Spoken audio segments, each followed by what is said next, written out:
여호수아기의 말씀입니다.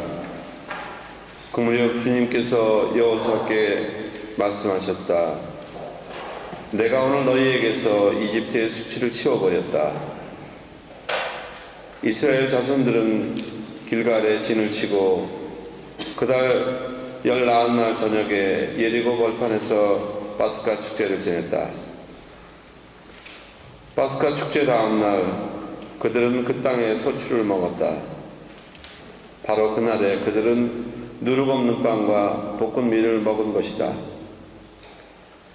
그들이 그 땅에 소출을 먹은 다음날 만나가 멎었다. 그리고 더 이상은 이스라엘 자손들에게 만나가 내리지 않았다. 그들은 그 해에 가나안 땅에서 난 것을 먹었다. 주님의 말씀입니다.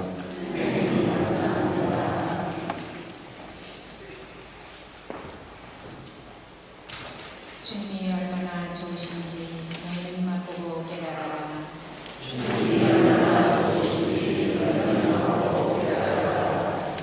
나 언제나 주님을 찬미하리니 내 입에 늘 찬양이 있으리라. 내 영혼 주님을 자랑하리니 가난한 이는 듣고 기뻐하여라.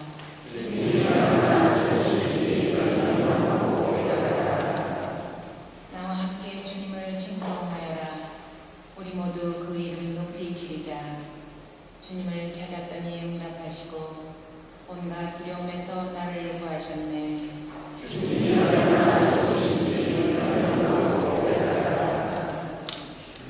바라보아라. 기쁨이 넘치고 너희 얼굴에는 부러움이 없으리라. 가련하니 부르짖자 주님이 들으시어 그 모든 광경에서 구원해 주셨네.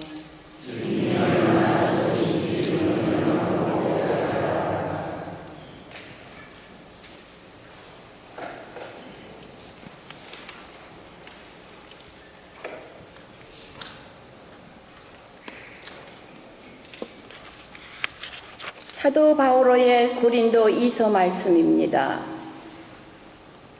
형제 여러분, 누구든지 그리스도 안에 있으면 그는 새로운 피조물입니다.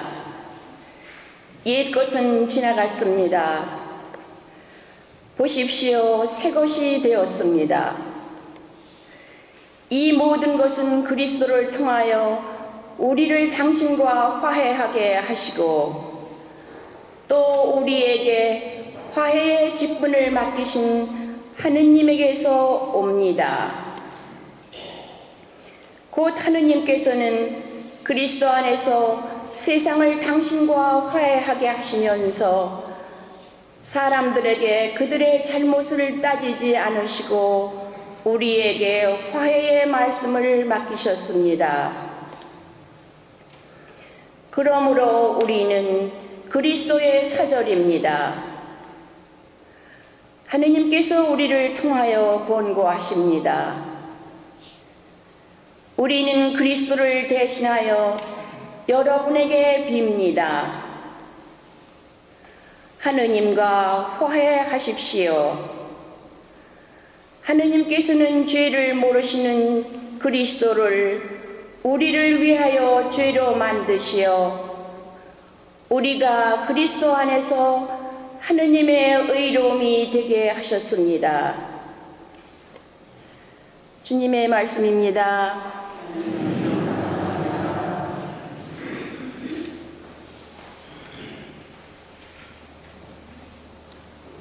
말씀이신 그리스도님 찬미 받으소서.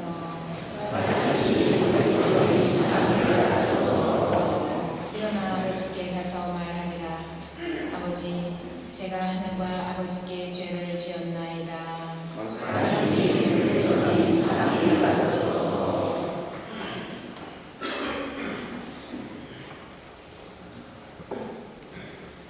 주님께서 여러분과 함께 루카가 전한 거룩한 복음입니다.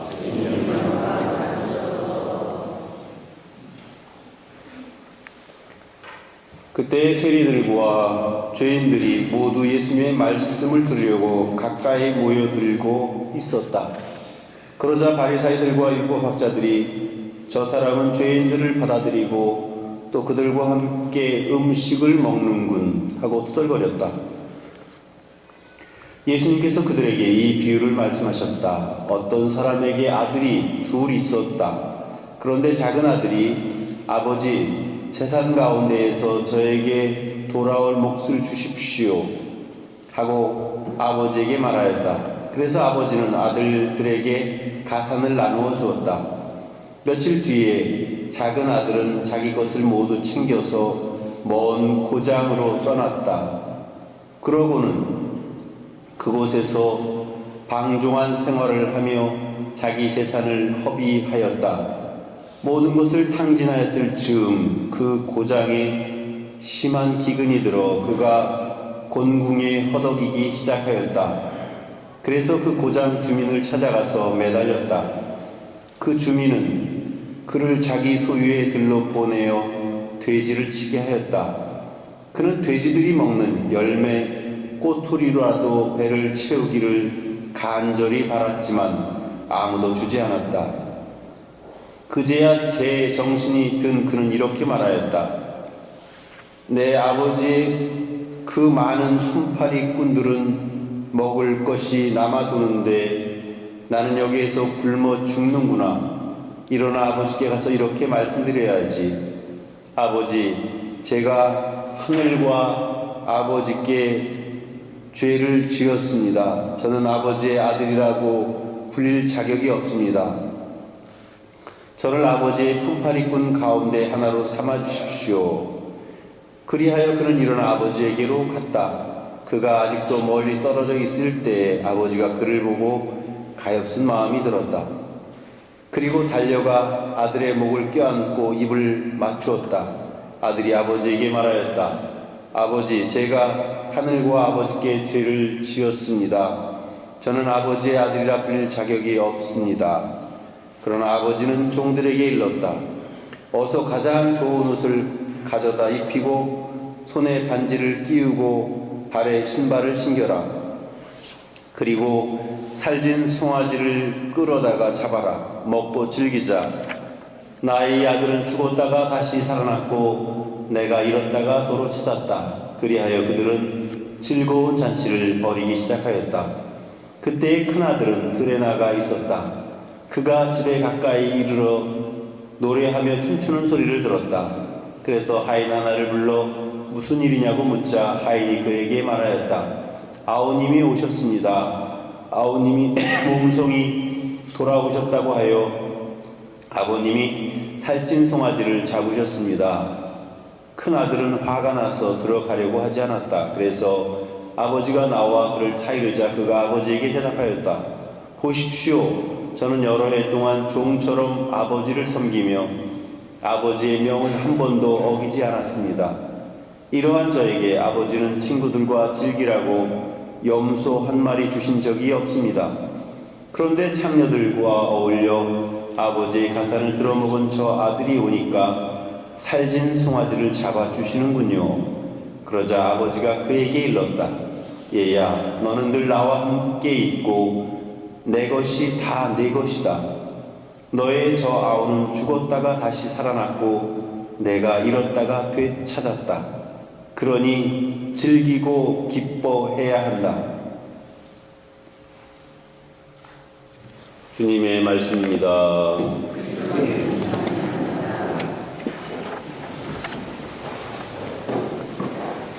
참 예수님, 세상에는 스스로 의인이라고 착각하는 죄인과 스스로 죄인이라고 인정하는 의인이 있다고 합니다. 사실 따지고 보면 하느님 앞에서 누가 감히 스스로 자신이 의롭다고 의인이라고 말할 수 있는 사람이 누가 있겠습니까? 물론 정도의 차이에 따라서 어떤 사람들은 정말 선하게 또 의롭게 살려고 노력하는 사람이 있지만 그런 사람들조차도 하느님의 완전함에 비춰볼 때 자신이 얼마나 부족함이 많고 또 남들은 모르지만 내가 하나님 앞에 섰을 때에 스스로 부족하고 부끄러움 또 잘못한 것들이 있다는 사실을 누구보다도 잘 알 겁니다. 그렇기 때문에 사실은 어떤 의미에서 하나님 앞에 내가 의인입니다 라고 말할 수 있는 사람은 아무도 없는 것이죠. 그런 의미에서 어찌 보면 너나 나나 할 것 없이 다 죄인 셈입니다. 물론 정도의 차이는 있을 수 있지 모르겠지만, 그런데 예수님께서 특별히 죄인들과 세리들과 어울리는 것을 보고 바리사이들과 율법학자들이 불평을 털어놓습니다. 어째서 당신은 죄인들과 어울리는 것이요, 또 그들과 음식까지 나누는 것이요, 이렇게 이야기를 합니다. 사실 그 당시 이스라엘 사람들은 바리사이들과 율법학자들이 주동이 돼가지고 자기네 스스로는 의인인 채 하면서 죄인을 이렇게 단죄하고 죄인을 구분짓고 그렇게 함으로 인해서 다른 사람들을 소외시켰습니다. 이것이 가장 큰 문제였다고 생각이 듭니다. 그래서 예수님께서 비유를 들어서 말씀하십니다. 물론 오늘의 비유를 잘 새겨 들어야 할 것입니다. 왜냐하면 이 비유가 어떤 의미에서 보면 굉장히 극단적인 비유이기 때문에 그렇습니다. 그래서 잘 새겨 들어야 되는데, 특별히 왜 예수님께서는 이 비유의 말씀을 꺼내게 되셨는지를 잘 기억하면서 오늘의 복음을 읽어야 제대로 이해할 수 있게 될 겁니다. 어떤 사람에게 아들이 둘 있었는데 작은 아들이 자기에게 돌아올 재산을 미리 땡겨달라고 했어요. 죽어야지만 유산이 이렇게 상속되는데 난 살아있을 때 미리 좀 땡겨다오. 여러분 같으면 어떻게 하겠어요? 나눠주겠어요? 아마 나눠주는 분도 있을 수 있겠지만은 대부분은 택도 없는 소리라고 생각할 겁니다. 그렇지만 이 아버지는 그 아들에게 그 아들이 뻔히 무슨 짓을 할지 알면서도 줍니다. 그 아들은 그 재산을 챙겨가지고 가능하면 아버지로부터 멀어져서 자기 멋대로 하고 싶어가지고 먼 고장으로 떠나가게 되고 거기서 방탕한 생활을 통해가지고 돈을 다 탕진합니다. 그리고 급기야는 돼지를 치는 그런 농장에 가서 배를 쫄쫄 굶으면서 그때 이제 제정신이 돌아옵니다. 그래서 아버지에게 돌아가야 되겠다. 그래서 아버지께 돌아와서 아버지, 제가 하늘과 아버지께 죄를 지었습니다. 저를 아버지의 품팔이꾼 가운데 하나로 써주십시오. 그만큼 이제 자기 자신의 꼬라지를 이제 알게 된 거죠. 그랬을 때 아버지는 그를 품팔이꾼으로 쓴 것이 아니라 오히려 그를 따뜻하게 맞이하고 껴안아주면서 또 좋은 옷과 또 잔치까지 베풀어줍니다. 살진 송아지로. 아마 정상적으로 보자면 아마 그런 아버지가 있을 수 있을까 하는 생각이 들지만, 바로 그렇게 우리의 부족함과 우리의 잘못에도 불구하고 언제든지 용서해 주시고 받아들여 주시는 그분이 바로 하느님 아버지시라는 것을 우리에게 극단적으로 알려주고 있는 것이죠. 이에 비해서 큰아들은 그 작은 아들을 위해서 살진 송아지를 잡고 큰 잔치를 베풀어주는 아버지가 못마땅합니다. 어떤 의미에서 보면 바로 그 큰아들이라고 하는 사람은 바로 바리사이나 율법학자 혹은 우리 중에 누구를 대변하고 있는 것인지도 모르겠어요. 어떤 의미에서 보면 큰아들의 불평도 일리가 있는 겁니다. 왜냐하면 자기는 작은 아들처럼 도회지에 나가가지고 방탕한 생활을 하지도 않았고 아버지 옆에서 아버지 말 잘 들으면서 일도 열심히 했는데 친구들하고 어울려서 놀으라고 염소 새끼 한 마리 주지 않았다는 아버지의 처사도 마땅한 처사는 아니라고 봅니다. 어쨌든지 그러자 아버지가 의미 있는 말씀을 들려주십니다. 그 말씀은, 얘야, 넌 나와 함께 있지 않았느냐, 그리고 내 것이 바로 다 내 것이 아니냐, 그 점을 우리는 깊이 새겨야 됩니다. 사실 우리가 하나님하고 늘 가까이 있으면서 또 하나님께서 우리에게 모든 것을 다 베풀어 주시는데 과연 우리는 그 감사함을, 그 고마움을 제대로 잘 느끼고 있느냐 하는 것입니다. 그래서 큰아들의 불평도 일리가 있긴 하지만 생각이 짧았다, 그렇게 볼 수가 있겠죠. 어쨌든지 이런 상황 속에서 우리가 오늘 복음에 등장하는 사람들을 잘 기억하면서 바리사이와 율법학자들, 또 작은 아들, 큰 아들, 사실 작은 아들도 엄밀한 의미에서 보면 제대로 된 아들이라고 볼 수는 없는 거예요. 왜냐? 아들은 아버지한테 재산을 먼저 나눠달라고 하질 않나, 나가서 방탕한 생활을 하질 않나, 사실 상식적인 의미에서 보면 그는 용서받지 못할 못난 자식이라고 볼 수 있겠죠. 하지만 그런 측면에서 이야기하는 것이 아닙니다. 오늘 이야기하는 포인트는 아버지의 자비로움과 또 회개하는 마음, 언제든지 돌아갈 집이 있는 작은 아들의 그런 마음을 이야기하는 것입니다. 오늘 제가 입고 있는 이 장밋 색깔 제의는 1년에 딱 2번 입습니다. 사순 4주와 대림 3주.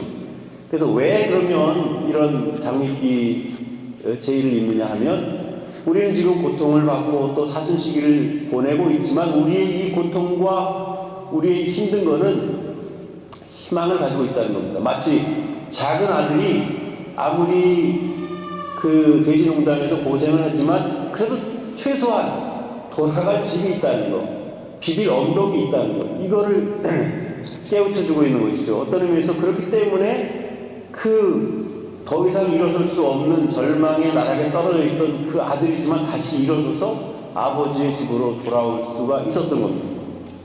바로 이 점을 우리가 깨달아야 합니다. 우리도 아무리 우리가 죄를 많이 짓고 잘못 살고 또 폭삭 망했고 절망에 빠져 있다 하더라도 최소한 우리는 돌아갈 아버지의 집이 있다는 것. 이게 우리에게는 큰 희망이고 또 큰 언덕이 되고 있는 것은 아닐까. 그것이 바로 아버지의 집이고, 그래서 이제 우리는 언제 어디서나 내가 어떤 처지에 있든지 돌아갈 아버지의 집이 우리에게 있다는 것입니다. 그래서 그 점을 우리가 기억하면서 오늘의 복음을 잘 묵상하고, 비록 우리는 율법학자나 바리사이 혹은 작은 아들같이 그렇게 살아도 안 되지만 또 큰 아들처럼 그렇게 편견을 가지고 아버지의 자비로운 처사를 이렇게 불만스럽게 생각하는 그런 속 좁은 마음을 지니고 살아서도 안 되겠다 하는 말씀을 드리면서 동시에 우리에게는 언제 어디서나 어떤 지경에 있다 하더라도 돌아갈 아버지의 집이 있음을 감사하면서 희망으로 이 사순 시기를 잘 지내시기를 바랍니다.